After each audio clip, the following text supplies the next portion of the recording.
डोरंडा थाना क्षेत्र के मिस्त्री मोहल्ला की बात करें तो गुरुवार को चाकूबाजी में विनोद कुमार विजय वर्गीय गंभीर रूप से घायल हो गया, जिन्हें रांची के रिम्स में भर्ती कराया गया। मिस्त्री मोहल्ला के रहने वाले प्रिंस खान ने आपसी विवाद में विजय वर्गीय पर अचानक से चाकू से हमला कर दिया। बताया जा रहा है कि आपसी विवाद की वजह से इस चाकूबाजी की घटना को अंजाम दिया गया। हमला करने वाला आरोपी प्रिंस खान के घर वाले ने ही उसे पकड़कर थोड़ी ही देर में लोगों का जमावड़ा लगा दिया। आपको बताएं कि प्रिंस को उसके घर वालों ने पकड़ लिया और प्रिंस के बड़े भाई ने आरोपी को हाथ में रस्सी बांधकर डोरंडा थाने के हवाले कर दिया। इस मामले को लेकर डोरंडा थाना में विजय वर्गीय की पत्नी ने एफआईआर भी दर्ज कराया है। तो ये अपराध की घटनाएं लगातार राजधानी रांची में बढ़ती हुई नजर आ रही है।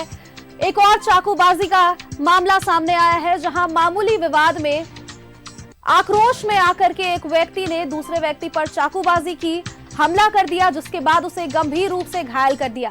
फिलहाल घायल की इलाज रिम्स में की जा रही है। आपको बताएं कि चाकूबाजी से एक व्यक्ति घायल हो गया। मामूली विवाद इतना ज्यादा बढ़ गया कि चाकूबाजी की घटना को अंजाम दे दिया गया और चाकूबाजी में शख्स गंभीर रूप से घायल हो गया।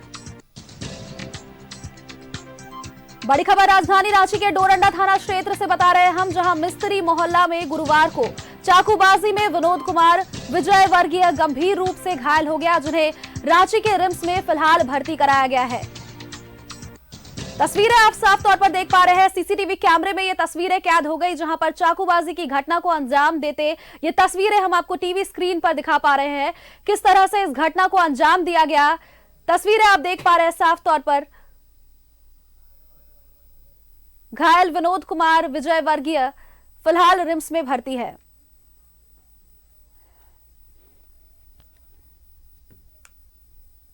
और इसी खबर पर तमाम जानकारी के साथ हमारे संवाददाता इमरान जुड़ चुके हैं। इमरान का रुख करेंगे। इमरान, सीसीटीवी कैमरे की फुटेज भी हमने साफ तौर पर देखी।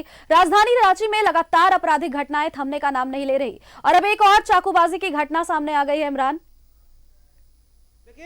रांची के डोरंडा थाना अंतर्गत जो है मिस्त्री मोहल्ला की यह पूरी घटना है, जहां पर गुरुवार को यह पूरी घटना हुई। उस वक्त हुई जब एक व्यक्ति राशन दुकान पे कुछ सामान खरीदने के लिए पहुंचा हुआ था। उसी दौरान प्रिंस खान नामक एक युवक उसके पास पहुंचता है और चाकू से जो है वो लगातार हमला करता हुआ दिखाई देता है। हालांकि इस हमले के बाद जो है जिस व्यक्ति पर, विजय वर्गीय नामक व्यक्ति पर जिस तरह से हमला किया गया, वह व्यक्ति अपने आप को बचाने का लाख प्रयास कर रहा था, इधर उधर भाग रहा था। इसी दौरान जैसे ही एक गली पर प्रवेश करता है विजय वर्गीय और उसके पीछे प्रिंस खान नामक युवक जो है चाकू लेकर के दौड़ता है, लेकिन स्कूटी सवार एक अन्य व्यक्ति भी वहां पे पहुंच जाता है। यह वह व्यक्ति था जो प्रिंस खान के परिचित है, प्रिंस खान के परिवार से है। उसने उसको ना सिर्फ पकड़ा बल्कि इस हमले को एक तरह से कहे तो विफल किया, रोकने का पूरा प्रयास किया। उसके बाद जो विजय वर्गीय जो घायल व्यक्ति हैं वो किसी तरह से पास में ही उनका घर था, जिस जगह पे वो सामान खरीद रहे थे उससे 2 कदम में उनका घर था। हल्ला गुहार सुनने के बाद विजय वर्गीय के घर से भी लोग बाहर निकले और उसके बाद से उनके गंभीर अवस्था को देखा, जिसके बाद आनंद फानन में उसे अपने साथ जो है परिवार वाले लोग पहले एक स्थानीय हॉस्पिटल, फिर जो डोरंडा सदर हॉस्पिटल, और उसके बाद जब पुलिस को इस पूरे मामले की जानकारी मिली तो उसके बाद पुलिस की मौजूदगी में, पुलिस की पहल से जो घायल व्यक्ति हैं उसे बेहतर इलाज के लिए रांची के रिम्स ले जाया गया। लेकिन इस पूरे घटना में जो बातें सामने आई है, एक कि प्रिंस को पकड़ने में प्रिंस के घर वालों ने ही मदद की और प्रिंस के घर वालों ने ही उसके हाथ पांव बांध करके पुलिस का हवाले किया, क्योंकि प्रिंस जो इतनी सनकी था कि वो लगातार विजय वर्गीय पर कई जो चाकू से वार है वह करता हुआ दिखाई दे रहा था और लगातार हमले करने को लेकर के जिद में अड़ा हुआ था और लगातार वो घायल व्यक्ति की तरफ जो है वह बढ़ रहा था। लेकिन प्रिंस के घर वालों ने न सिर्फ उसको पकड़ा बल्कि उनके हाथ पांव बांध करके बाद में पुलिस के हवाले भी किया गया। पीड़ित परिवार के द्वारा जो है डोरंडा थाने में जो लिखित शिकायत दर्ज कराई गई है, लिखित शिकायत दिए गए हैं, उसमें 2-3 बातों का जिक्र किया गया है। एक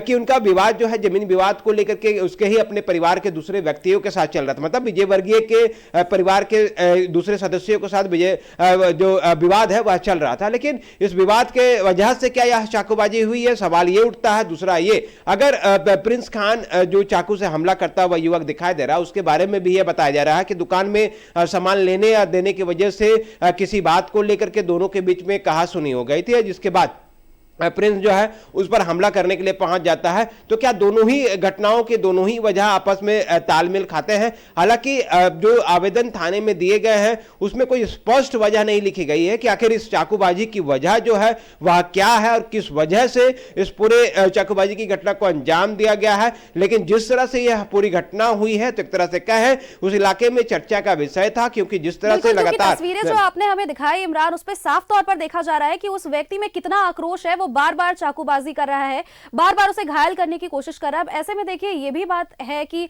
अपराधियों का मनोबल कितना बढ़ा हुआ है।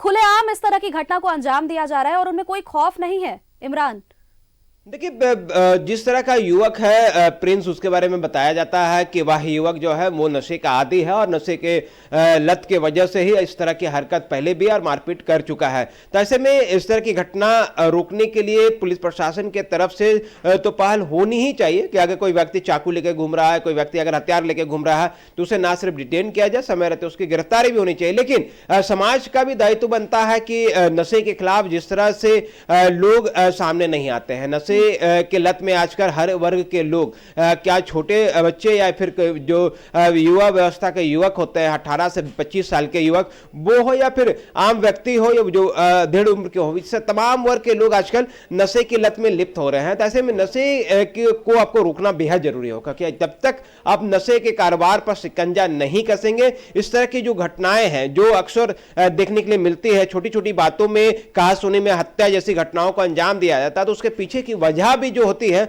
वह नशा एक महत्वपूर्ण कड़िया जो है वो जुड़ता है। नशे की वजह से इस तरह की घटनाएं होती हैं। तो इसलिए इस तरह की चीजों को रोकने के लिए सामाजिक पहल की भी बहुत जरूरत है। जिस तरह से मैंने पहले भी कहा था कि प्रिंस के घर वालों ने ही प्रिंस को पकड़ करके उसके हाथ पांव बांध करके पुलिस के हवाले अगर कर रहे हैं तो उनके घर वालों को पता है कि प्रिंस ने क्या घटना की है, क्या किस तरह के वारदात को अंजाम दिया है। बाद में किसी तरह की परेशानी का सामना परिवार वालों को ना करना पड़े, इसलिए स्वच्छता से उन परिवार ने प्रिंस को पकड़ा, ना सिर्फ पकड़ा बल्कि हाथ पांव बांध करके पुलिस के हवाले तक भी किया गया है। पुलिस इस पूरे मामले की जांच कर रही है कि आखिर घटना के पीछे की वजह क्या है। क्या प्रिंस को किसी ने सोचे समझे साजिश के तहत हमले करने के लिए भेजा था, या फिर सही में एक छोटी सी विवाद जो कि दुकान में कुछ सामान खरीदने को लेकर के हुई है और इसी वजह से या पूरी घटना को अंजाम दिया गया, यह सोचने वाली बात होगी। लेकिन इस तरह की छोटी छोटी बातों पर अगर इस तरह की घटनाएं होती हैं तो किसी भी व्यक्ति के जान और माल को बड़ा नुकसान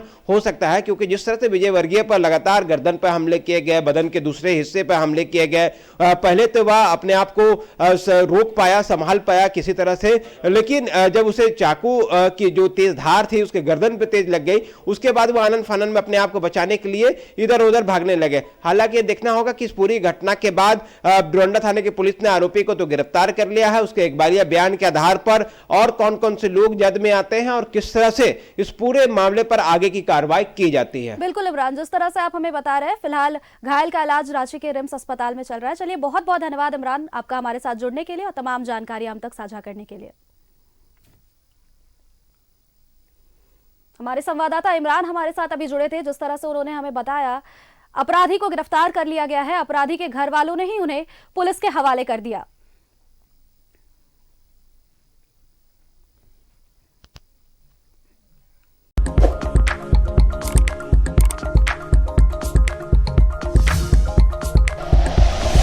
like and share videos, subscribe करें हमारा चैनल और प्रेस करें बेल आइकॉन। न्यूज़ 11 भारत, सच है तो दिखेगा।